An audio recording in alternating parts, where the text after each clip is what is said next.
Hi hello everybody, welcome to my channel fitness lover സുമിയിലേക്ക് എല്ലാവർക്കും സ്വാഗതം. കഴിഞ്ഞ ദിവസമാണ് ഞാനൊരു ന്യൂസ് കേട്ടത്. 19 വയസ്സുള്ള ഒരു ആൺകുട്ടി, അരുൺ എന്ന് പറഞ്ഞിട്ട്, അരുണിൻ്റെ കാമുകിയുടെ അച്ഛൻ ഈ അരുണിനെ കുത്തിക്കൊന്നു എന്ന് പറഞ്ഞിട്ടൊരു ന്യൂസ്. അപ്പം ഞാനത് കേട്ട് കഴിഞ്ഞപ്പോൾ ശരിക്കും എനിക്ക് വല്ലാത്ത വിഷമവും തോന്നി. പിന്നെ ഞാൻ ആലോചിക്കുകയാണ്, ഇപ്പം കുറേ ആയി ഇങ്ങനെയുള്ള ന്യൂസുകൾ ഇങ്ങനെ കേൾക്കുന്നത്. കൂടുതലും കേരളത്തിന് വെളിയിലാണ് ഇങ്ങനെയുള്ള സംഭവങ്ങൾ നടക്കുന്നതെന്നാണ് പറയപ്പെടുന്നത്, UP പോലുള്ള സ്ഥലങ്ങളിലൊക്കെ. അപ്പോൾ ഇതിന് മുമ്പ് നമ്മളുടെ ഇവിടെയാണെങ്കിൽ ഞാൻ ഇതിന് മുമ്പ് ഒരു ന്യൂസ് ഞാൻ കേട്ടത്, നീനു കെവിൻ അതാണെന്ന് തോന്നുന്നു പേര്, നിങ്ങൾ പലർക്കും അറിയാൻ പറ്റും. ഇതുപോലെ ഇവർ രണ്ടുപേരും കൂടി പ്രണയമായിട്ട് ഈ പെൺകുട്ടിയുടെ ആങ്ങളെയും അപ്പനും കൂടി ഒത്തുചേർന്നിട്ട് ഈ കെവിനെ കുറച്ച് ഗുണ്ടകളൊക്കെ ആയിട്ട് വന്നിട്ട് ഈ കെവിനെ തട്ടിക്കൊണ്ടുപോയിട്ട് കൊന്ന് പുഴയിലോ അങ്ങനെ എന്തോ കൊണ്ടുപോയിട്ടിട്ട് പിന്നെ അത് കേസായി. ഈ പെൺകുട്ടിയുടെ അപ്പനും അമ്മയും ആങ്ങളെയൊക്കെ ഇതിൽ ഉൾപ്പെട്ടിട്ടുണ്ട്. അവരൊക്കെ കേസിൽ ഉൾപ്പെടേണ്ടി വരികയും ആങ്ങളെ അപ്പനൊക്കെ അകത്തുകയും ചെയ്തു എന്നൊക്കെ ഉള്ളൊരു ന്യൂസ് ഞാൻ കണ്ടായിരുന്നു. ശരിക്കും എനിക്ക് പറയാനുള്ളത്, ഈ കൊല്ലുന്നവരെ ഇങ്ങനെ ചെയ്യുന്ന ആൾക്കാരോട് ഞാൻ പറയണേണ്, നിങ്ങൾ എന്ത് വിഡ്ഢിത്തമാണ് നിങ്ങൾ ചെയ്യണത്? അല്ല, ഞാൻ ചോദിക്കുകയാണ്.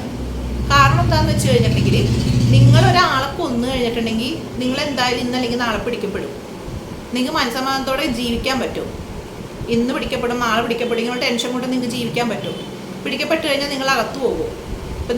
ഇപ്പോൾ ഈ പറയുന്ന വ്യക്തിയോട് ഞാൻ പറയുകയാണ്, ഈ അരുണിനെ കുത്തിക്കൊന്ന വ്യക്തിയോട് ഞാൻ പറയുകയാണ്, ഈ അരുൺ ചെയ്തതുപോലെ തന്നെ സെയിം കുറ്റം തന്നെയല്ല ഇയാളുടെ മകളും ചെയ്തിട്ടുള്ളത്. അപ്പോൾ സ്വന്തം മകളെ നിലക്ക് നിർത്തണ്ടേ? ഇങ്ങേരുടെ മകളെ നിലക്ക് നിർത്തിയിരുന്നെങ്കിൽ ഒരു പക്ഷേ ഈ ഒരു സംഭവം ഒഴിവാക്കാൻ പറ്റുമായിരുന്നു. അല്ലാണ്ട് അയാളെ പോയിട്ട് കുത്തിക്കൊന്ന് ഇങ്ങനെയൊക്കെ വന്നു കഴിഞ്ഞിട്ടുണ്ടെങ്കിൽ പിന്നെ അത് മതിയല്ലോ നിങ്ങളുടെ കുടുംബത്തിൻ്റെ ഭാവി തകരാനായിട്ട്, നല്ല പേര് പോകാനായിട്ട്. നമ്മൾ മക്കളെ വളർത്തുമ്പോൾ, എൻ്റെ പേഴ്സണൽ ഒരു ഒപ്പീനിയൻ പറയുകയാണ്, നമ്മളൊരു കുട്ടി ജനിച്ചു കഴിയുമ്പോൾ നമ്മൾ ആ കുട്ടീനെ വളർത്തേണ്ടതെന്ന് വെച്ചാൽ ആ കുട്ടിക്ക് വേണ്ട വിദ്യാഭ്യാസം കൊടുക്കുക, ആ കുട്ടിക്ക് വളരാനായിട്ടുള്ള നല്ലൊരു സാഹചര്യം കൊടുക്കുക, എപ്പോഴും പ്രാർത്ഥനയോടുകൂടി ഇരിക്കുക നമ്മുടെ മക്കൾക്ക് വേണ്ടിയിട്ട്. അപ്പോൾ നമ്മുടെ പിള്ളേർ വേറൊരു രീതിയിൽ വഴിതെറ്റി പോവില്ല. ഇപ്പം ഞാൻ പോകുന്നത് ഞാൻ ക്രിസ്ത്യനാണ്, ഞാനൊരു സാധാരണ പള്ളിയിലല്ല ഞാൻ പോകുന്നത്, ഞാൻ പോകുന്ന ഒരു കൂട്ടായ്മയിലാണ്. അപ്പോൾ അവിടെ ഒത്തിരി സ്ത്രീകൾ വന്ന് അവിടെ വന്നിരുന്ന് മക്കൾക്ക് വേണ്ടിയിട്ട് മുട്ടിപ്പായിട്ട് പ്രാർത്ഥിക്കുന്നത് കണ്ടിട്ടുണ്ട് ഞാൻ. അങ്ങനെ പ്രാർത്ഥിച്ച് തങ്ങളുടെ മക്കൾ തങ്ങളുടെ വഴികളിലേക്ക് വരുന്നത് ഞാൻ കണ്ടിട്ടുണ്ട്. അപ്പോൾ എന്ന് പറയുന്നത് പോലെ നമ്മളിങ്ങനെ അവരിങ്ങനെ ഓവറായിട്ട് ഇങ്ങനെ പിടിച്ചു വെച്ചുകൊണ്ടിരുന്നു കഴിഞ്ഞിട്ടുണ്ടെങ്കിൽ അവർക്ക് ഒന്നും കൂടി വെറുപ്പ് തോന്നുകയേ ഉള്ളൂ. ഇപ്പം ഈ അരുണിനെ കുത്തിക്കൊന്ന ആളോട് ഞാൻ ചോദിക്കണം, നിങ്ങളുടെ മകളിപ്പോൾ പ്രേമിച്ചില്ലെങ്കിലും ചിലപ്പോൾ ഇടക്ക് വെച്ച് ചിലപ്പോൾ അപകടം പറ്റി വരും, മരിച്ചു വരും, എന്ത് ചെയ്യും? അപ്പോഴും മോള് പോകൂലേ? നിങ്ങൾക്കങ്ങനെ നിങ്ങളുടെ മക്കൾ നിങ്ങളുടെ ഇഷ്ടത്തിനൊത്ത് വന്നില്ല. നിങ്ങൾക്ക് ചിലപ്പോൾ പറയാം, ഞങ്ങൾ ഇത്രയും കാലമൊക്കെ കഷ്ടപ്പെട്ടൊക്കെ വളർത്തിയതാണ്, അപ്പം ഞങ്ങളുടെ ഇഷ്ടത്തിനൊക്കെ ഞങ്ങളുടെ മക്കൾ പോകണ്ടേന്ന്. അത് പ്രായപൂർത്തിയായി കഴിഞ്ഞിട്ടുണ്ടെങ്കിൽ അവർക്കും ഉണ്ട് അവരുടേതായിട്ടുള്ള ആഗ്രഹങ്ങളും വികാരങ്ങളും വിചാരങ്ങളും ഒക്കെ. അവർ റോബോട്ടുകളൊന്നും അല്ല, ഇങ്ങനെ കീ കൊടുത്ത് ചാർജ് ചെയ്തിട്ട് നിങ്ങൾ പറഞ്ഞതുപോലെ നടക്കുന്ന റോബോട്ടുകളൊന്നും അല്ല നിങ്ങളുടെ മക്കൾ. നിങ്ങളുടെ മക്കൾ പ്രായപൂർത്തിയായി കഴിഞ്ഞിട്ടുണ്ടെങ്കിൽ അവർക്ക് അവരുടേതായിട്ടുള്ള ഡിസിഷൻസ് ഉണ്ടാവും, അതിനെ മാനിക്കുക എന്നുള്ളതാണ്. നിങ്ങൾക്ക് ഉൾക്കൊള്ളാൻ പറ്റാത്ത ഡിസിഷൻസാണ് അവരെടുക്കുന്നതെങ്കിൽ നിങ്ങൾ അവരെ ഉപദ്രവിക്കാനോ കുത്തിക്കൊല്ലാനോ ഒന്നും നിൽക്കണ്ട, അവരങ്ങോട്ട് ഇറക്കി വിട്ടേക്ക്, സ്വത്തും കൊടുക്കണ്ട. എൻ്റെ പേഴ്സണൽ അഭിപ്രായം അതാണ്. ഇപ്പോൾ നിങ്ങളുടെ മകനോ മകളോ നിങ്ങൾ അവരെ നല്ല രീതിയിൽ വളർത്തുക. എന്നിട്ടും നിങ്ങൾക്ക് ഇഷ്ടപ്പെടാത്ത എന്തെങ്കിലും കാര്യങ്ങൾ അവർ ചെയ്യുകയാണെങ്കിൽ, അല്ലെങ്കിൽ അവർ പറയുകയാണെങ്കിൽ, ചെയ്യാൻ പോവുകയാണെങ്കിൽ അവരെ പറഞ്ഞ് തിരുത്തുക. എന്നിട്ട് നിങ്ങളുടെ വഴിക്ക് വന്നില്ലെങ്കിൽ ഞാൻ പറയുന്നത് ഇറക്കി വിട്ടേക്കുക. അവരവരുടെ ജീവിതം നോക്കി അവർ പൊയ്ക്കോട്ടെ, അവർക്ക് ഉപദ്രവം ഉണ്ടാക്കാണ്ടിരുന്നാൽ മതി. അല്ലാണ്ട് അവരെ പോയിട്ട് ഉപദ്രവിച്ച് അവരുടെ പുറകെ നടന്ന് അവരെ കൊല്ലാൻ നടന്ന് ഇങ്ങനെയൊക്കെ വന്നു കഴിഞ്ഞിട്ടുണ്ടെങ്കിൽ ഈ ചെയ്യുന്നവരുടെ ഭാവിയും പോകൂലേ, നിങ്ങളുടെ കുടുംബത്തിൻ്റെ സൽപ്പേര് തന്നെ പോകൂലേ? ഇപ്പം ഈ മകളെ സ്നേഹിച്ചവനെ കുത്തിക്കൊന്നു കഴിഞ്ഞിട്ടുണ്ടെങ്കിൽ ഇപ്പം ഈ കുത്തിക്കൊള്ളുന്ന ആൾക്ക് എല്ലാവരും പറഞ്ഞിപ്പം ചാനലും പത്രത്തിലൊക്കെ വന്ന ആ വ്യക്തിക്ക് ഇനി ഭാവിയിൽ ഒരു ജീവിതം ഉണ്ടാകും. ഇനിയിപ്പോൾ ജയിലിൽ പോയി ജാമ്യത്തിൽ വന്നാലും ഈ ഫോട്ടോ ഒക്കെ മീഡിയയിലൊക്കെ വന്നുകൊണ്ടിട്ട് എല്ലാവരും ആ രീതിയിൽ ഈ വ്യക്തിനെ കാണുള്ളൂ. അപ്പം ഇപ്പം ഈ മകൾ ഈ ചെറുക്കനെ പ്രേമിച്ചതിനേക്കാളും വലിയ പ്രശ്നമില്ല, ഇപ്പം അതിനേക്കാളും വലിയ പ്രശ്നമില്ല നിങ്ങൾക്ക്. നിങ്ങളുടെ കുടുംബത്തിൻ്റെ അഭിമാനം പോയി, നിങ്ങൾക്ക് പുറത്തിറങ്ങി നടക്കാൻ പറ്റൂല, നിങ്ങളൊരു കൊലപാതക കേസിൽ പ്രതിയായി നിങ്ങളകത്തു പോകും. ഈ പ്രശ്നങ്ങളൊക്കെ ഇത്രയും തലയെടുത്ത് വെക്കേണ്ട ആവശ്യം തിരിക്കണം. നിങ്ങൾക്ക് നിങ്ങളുടെ മകളെ അങ്ങനെ ഇറക്കി വിട്ടാൽ മതിയായിരുന്നല്ലോ. പ്രായപൂർത്തിയാവാത്ത കുട്ടിയാണെങ്കിൽ വേണമെങ്കിൽ കൗൺസിലിങ്ങിന് വിധേയരാക്കുകയോ, അല്ലെങ്കിൽ ആ കുട്ടിക്ക് മാനസികമായിട്ട് അടുപ്പമുള്ള ആരാണ്, ഇനി അച്ഛനും അമ്മയോ അല്ലെങ്കിലും ഇപ്പോൾ തൻ്റെ മകൾക്കാണെങ്കിലും മകനാണെങ്കിലും പ്രായപൂർത്തിയാവാത്ത കുട്ടികളാണെങ്കിൽ മാനസികമായിട്ട് അടുപ്പമുള്ള ചിലപ്പോൾ റിലേറ്റീവ്സ് ഉണ്ടാവാം, അല്ലെങ്കിൽ മുതിർന്ന മറ്റാരെങ്കിലും ഉണ്ടാവും, അല്ലെങ്കിൽ ടീച്ചേഴ്സ് ഉണ്ടാവും. അവരോടൊക്കെ സംസാരിച്ചിട്ട് കുട്ടികളോട് സംസാരിച്ച് അവരുടെ മനസ്സ് മാറ്റിയെടുക്കാൻ നോക്കുക. സ്നേഹപൂർവ്വം അവരെ തിരുത്തി നമ്മളിലേക്ക് കൊണ്ടുവരാനായിട്ടാണ് നോക്കേണ്ടത്. പ്രായപൂർത്തിയാവാത്ത കുട്ടികളാണെങ്കിൽ ഈ തിരിച്ചറിവില്ലാത്ത പിള്ളേരൊക്കെ പിടിച്ച് നിങ്ങൾ ഈ ഉപദ്രവിക്കാൻ നടക്കണം എന്തിനാണ്? അതുകൊണ്ട് നിങ്ങൾ എന്ത് നേടും? നിങ്ങൾക്ക് നഷ്ടമേ ഉണ്ടാവുള്ളൂ. അതുകൊണ്ട് നമുക്ക് ആ ന്യൂസ് ഒന്ന് കേട്ട് നോക്കാം. കൊല്ലത്ത് സംഘർഷത്തിനിടയിൽ മകളുടെ സുഹൃത്തിനെ പിതാവും കുത്തിക്കൊന്നു. ഇരവിപുരം സ്വദേശി അരുൺകുമാറാണ് മരിച്ചത്. ഇരവിപുരം പച്ചക്കോവിൽ സ്വദേശി പ്രസാദ് ശക്തികുളങ്ങര പോലീസിൽ കീഴടങ്ങി. ഇപ്പൊ ഇതിൻ്റെ അകത്ത് ഫോട്ടോ വന്നത് കണ്ട കുത്തിക്കൊന്ന ആളുടെ. ഇത് ഇനി പത്രത്തിലും അതുപോലെ ചാനലുകളിൽ, പിന്നെ യൂട്യൂബ് ചാനലുകാരാണെങ്കിൽ അവരെടുത്ത് റിയാക്ഷൻ ചെയ്യും. ഇനിയിപ്പോൾ നാട് മുഴുവനും ആകും. നിങ്ങൾക്ക് ഇനി പുറത്തിറങ്ങി നടക്കാൻ പറ്റുമോ? വല്ല കാര്യത്തിലാണ് ഈ കാര്യം ചെയ്തത്? അല്ലെങ്കിൽ ഇങ്ങനെ ആരെങ്കിലും ചെയ്യാനിരിക്കണമെങ്കിൽ നിങ്ങൾ ചെയ്യുന്നത് മണ്ടത്തരമാണ്. ആരെങ്കിലും ഇതുപോലെ ചെയ്യാനിരിപ്പുണ്ടെങ്കിൽ ഇത് കണ്ടുകൊണ്ടിരിക്കുന്ന നിങ്ങൾ മണ്ടത്തരമാണ് നിങ്ങൾ ചെയ്യാൻ പോണത്. നിങ്ങളുടെ കുടുംബത്തിൻ്റെയും ജീവിതമാണ് നിങ്ങൾ നശിപ്പിക്കാൻ പോണത്. പ്രായപൂർത്തിയാവാത്തവരാണെങ്കിൽ അവരെ സ്നേഹപൂർവ്വം പറഞ്ഞ് ചേർത്ത് പിടിച്ച് തിരുത്താനാണ് നോക്കേണ്ടത് ഏതെങ്കിലും വഴി കൂടി. പ്രായപൂർത്തിയായവരാണെങ്കിൽ അവരുടെ ഇഷ്ടത്തിന് വിടുക. നിങ്ങൾക്ക് പറ്റില്ലെങ്കിൽ നിങ്ങളവർ ഇറക്കി വിട്ടേക്കുക.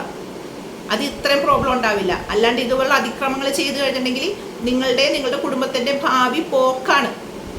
അത് ഓർക്കുക എപ്പോഴും. സുഹൃത്തിന്റെ അച്ഛന്റെ കുത്തേറ്റ് മരിച്ചത് ദുരഭിമാന കൊലയാണ് എന്ന ബന്ധുക്കളുടെ ആരോപണം നിഷേധിച്ച പോലീസ്.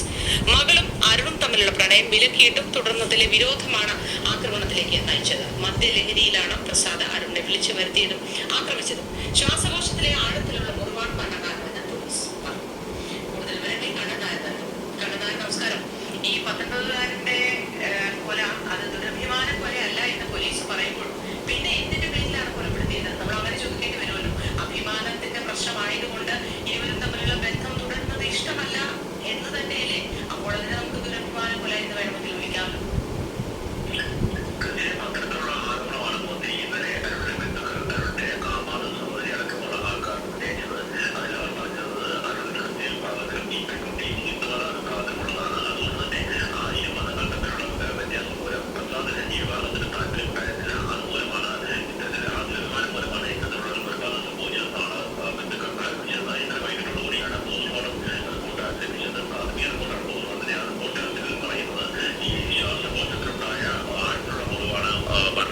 നയിച്ചത്. കാര്യം നെഞ്ചിലാണ് പ്രസാദ് കുത്തിയത്. ആ കുത്തി സമയത്ത് ശ്വാസകോശത്തിനുള്ളിലേക്ക് കത്തി കയറിപ്പോയി. അങ്ങനെയാണ് മരണം സംഭവിച്ചെന്നുള്ളതാണ് പറയുന്നത്. അത് സംബന്ധിച്ച് ഈ അരുണും പ്രസാദിന്റെ മകൾ തമ്മിൽ പ്രണയത്തിലായിരുന്നു.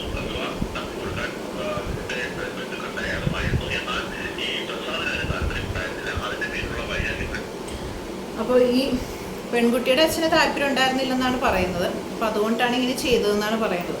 അപ്പോൾ ഞാൻ പറയുന്നത് ഇനിയെങ്കിലും ഒരു ബോധോദയം ഉണ്ടാവട്ടെ. ഇങ്ങനെയുള്ള പ്രശ്നങ്ങൾ ഇനിയും ആവർത്തിക്കപ്പെടാതിരിക്കട്ടെ. അപ്പോൾ ആ പയ്യനെ കണ്ടില്ലേ, എന്തോരം പ്രതീക്ഷകളോട് കൂടിയിട്ടാണ് ആ പയ്യൻ പഠിക്കുമ്പോഴും വളരുമ്പോഴും എത്ര എക്സ്പെക്റ്റേഷനുള്ളൊരു പയ്യനായിരുന്നു അത്. ആ പയ്യൻ്റെ പാരൻസ്, ഈ കുത്തിക്കൊന്ന ആൾ ഈ പയ്യനെക്കുറിച്ച് മാത്രമല്ല അവരുടെ ഫാമിലിയെക്കുറിച്ചും കൂടി ഒന്ന് ചിന്തിക്കണ്ടേ. ഇയാക്കടെ മാളെ പോലെ തന്നെ ഒരു അച്ഛൻ്റെ അമ്മയുടെ മകനല്ലേ അതും. ഒത്തിരി പ്രതീക്ഷകളുള്ളൊരു കൊച്ചു പയ്യനാണ്. എന്തിനീ കടുങ്കൈ ചെയ്തു? മറ്റെന്തെല്ലാം മാർഗ്ഗങ്ങളുണ്ടായിരുന്നു നിങ്ങൾക്ക് അല്ലെങ്കിൽ തന്നെ ആ നിങ്ങളുടെ മകളെയും ആ പയ്യനെയും തമ്മിൽ വേർപെടുത്തണമെങ്കിൽ മറ്റെന്തെല്ലാം മാർഗ്ഗങ്ങൾ നിങ്ങൾക്ക്, നല്ല രീതിയിലുള്ള മാർഗ്ഗങ്ങൾ നിങ്ങൾക്ക് ഉപയോഗിക്കാമായിരുന്നു. നിങ്ങൾ എന്തിനിങ്ങനെ ഒരു കടുങ്കൈ ചെയ്തു? അപ്പോൾ ഇത് കണ്ടുകൊണ്ടിരിക്കുന്ന ആരെങ്കിലും ഉണ്ടെങ്കിൽ ഇങ്ങനെയുള്ള കാര്യങ്ങളൊന്നും ചെയ്യാതിരിക്കുക. ഇനി ഇങ്ങനെയുള്ള സംഭവങ്ങൾ ഇനി ആവർത്തിക്കപ്പെടാതിരിക്കട്ടെ.